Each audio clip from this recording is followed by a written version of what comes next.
Are those of you in the room that are under 40? How many under 40 people do we have here? Okay, I want to talk about you guys because you're different from any of the older generations that are here in some terribly important ways. And I just think it's important that the church wake up to the opportunity that we have, communities of faith, to take you more seriously. But the first story is a bucket. Can you put yourself, this is going to be a stretch for you under 40, 1941, Blackfoot, Idaho. I was 5. I was in my grandparents' house. I spent many summer months there. They were farmers, dirt farmers in southern Idaho. I loved them. I loved the place. I was the first grandchild. And on the hot days, I would go down to their basement in the summer, and there was a wall full of National Geographics up to here. Well, I was done with the stack. I needed to get to the next stack. I was 5. I couldn't reach the top. And I looked all over. There wasn't a box. There wasn't a chair. Nothing in this damp basement. Until I spotted a freshly harvested bucket of eggs. This size. Oh, you're way ahead. I moved those over to where I could reach. And sure enough, by standing on the edge ever so carefully, I was able to get the first 3 National Geographics. This was before television. I'd never been to a movie. This was my window on the world.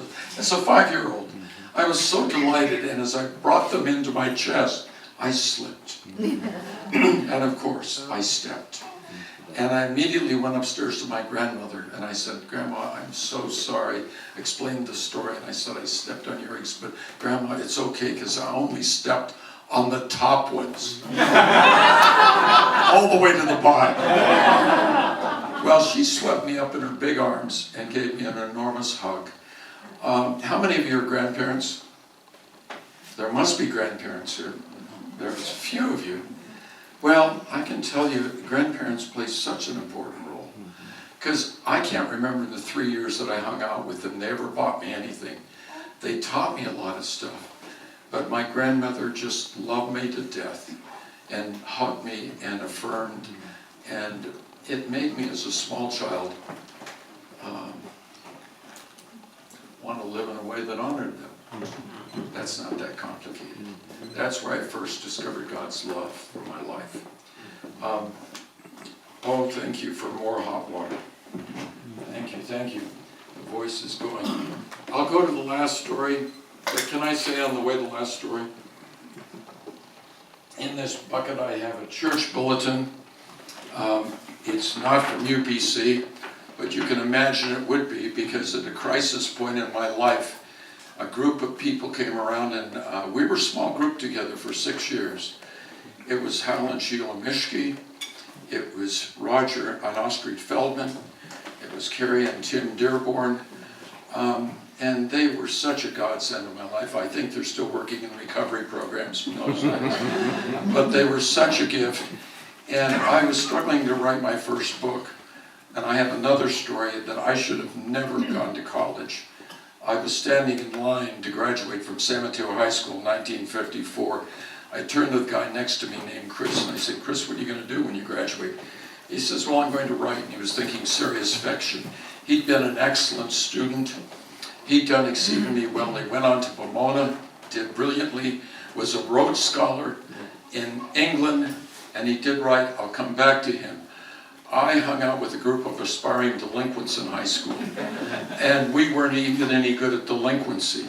My grades were in the toilet, C's, D's, and F's. I was converted late in my high school experience, and I told Chris that I was going to try to go on to college, and I got a college, very small SPU in Portland, Cascade, where they let me in on probation. And I guess I want to say I'm deeply indebted to faculty that came alongside, showed me how to make a schedule, and I didn't do brilliantly, but I didn't bomb.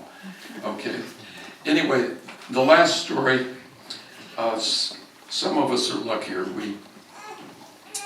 We pick really good families, and I couldn't have had a better mom and dad.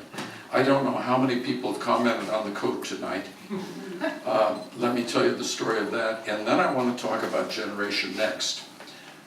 my family was great. We always just got on well together, except when I was in that high school period when I was really rebellious and gave him a lot of hell. But apart from that, we did well. But my dad, over the years of being a shipyard laborer to working in construction, became a maintenance alcoholic.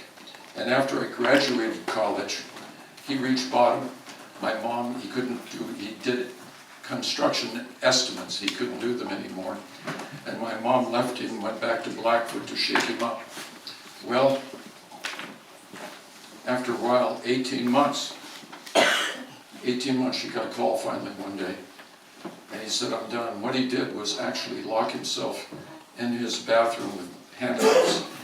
In his mid-50s, went through the DTs and the whole thing with no medical support, could have killed himself.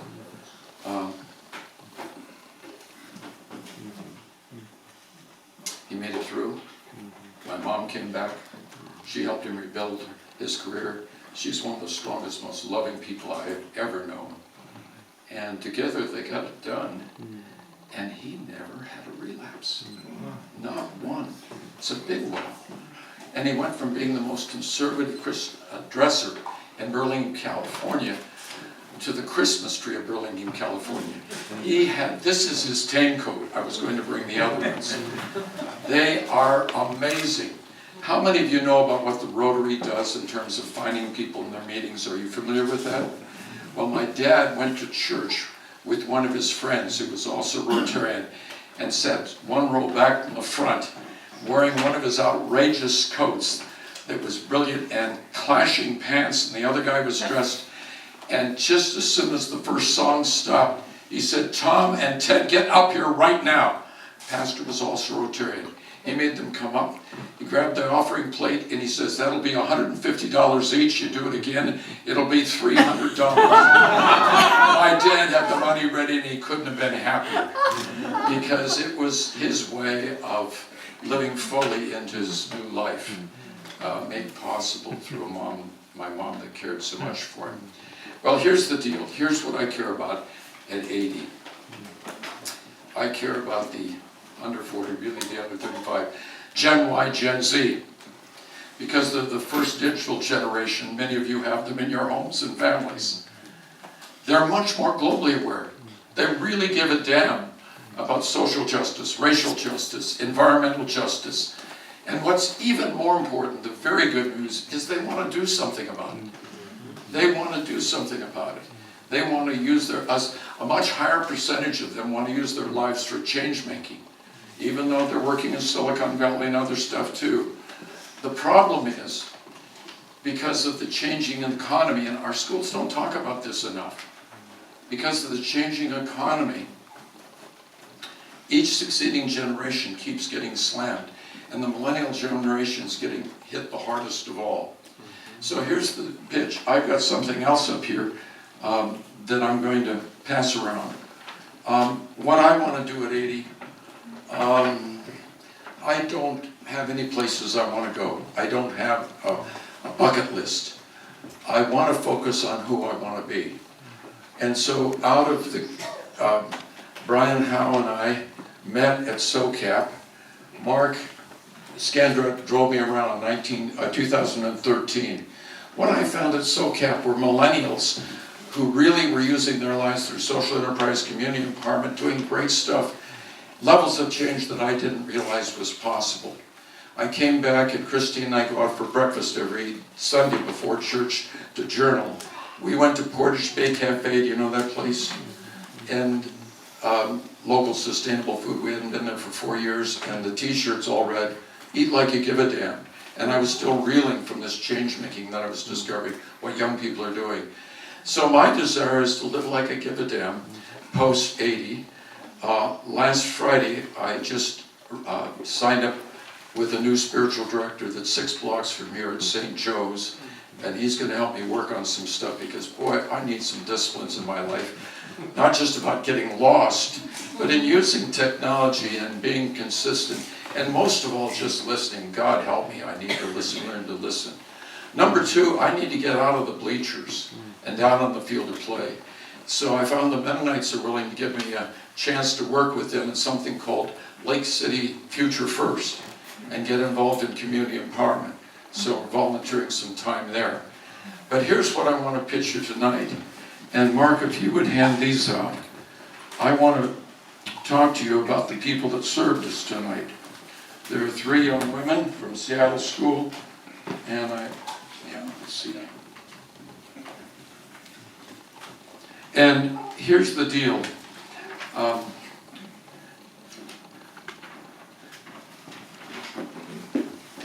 We have been working with Seattle School students for a long time, and there's so many people that come from the Midwest and other places.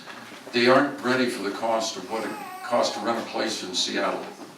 They are getting absolutely slammed, and so they wind up with much more school debt, which makes it harder for them to launch, to be change makers. So I'm asking you to consider spreading the word through your friends and your churches. People that have room in their house for singles, for couples, reduced rent, so that young people can really use their lives for what they intend to do and not just get slammed by the high costs of going to school and getting it all done. So I'm available to speak in churches without a fee just to spread the word, because when I went to a small SPU in '58, $700 a year, room, board, tuition, fees, and books. I worked as a janitor. The janitorial job has gone up 5-fold since I graduated. The educational package has gone up 50 times. So we care about our young people. I want to see their change-making dreams become a reality. So please see me or have your church call me, because I'd like to spread the word. And of course, it's not just Seattle School of Theology and Psychology, it's SPU, it's Seattle U, there are other places, but these are the folks we're dancing with right now. And God bless us. Those of us that are older, that have space in our home, that have opportunities in our churches, we need to find some way to come behind Generation Next for the sake of all the things we care about. Okay? So that's that. And Derek McNeil, rumor has it you work at Seattle School of Theology and Psychology. On occasion. Yeah, I'd heard that. And so I just would like you to say a prayer for the evening. And can I just thank you, friends old and new, for coming tonight. I really do have the gift of disorientation. I've been lost all over the world. I went to Dese, I loved it. And I had a 10-minute walk to catch the bus, to catch the train to go to Madrid. In those boots. Pardon? In those boots. In those boots that I still have. They're so durable. They're wonderful. Anyway, 2.5 hours later, I realized something had gone wrong. I traced my steps and I turned right when I should have turned left. And long story short, I eventually made it to Madrid, but if I'd been with Christine, I wouldn't have made the friendship with those cows in the south of France. I would have missed out on that rich opportunity. So some of you look down on people that can't find their way, but I love the gift of disorientation. I also love the gift of friendship. And this guy says better prayers than anybody I've been around. So would you just pray for us all, that as parents and grandparents and people that care about the future, that we would find some ways to more fully support our young people.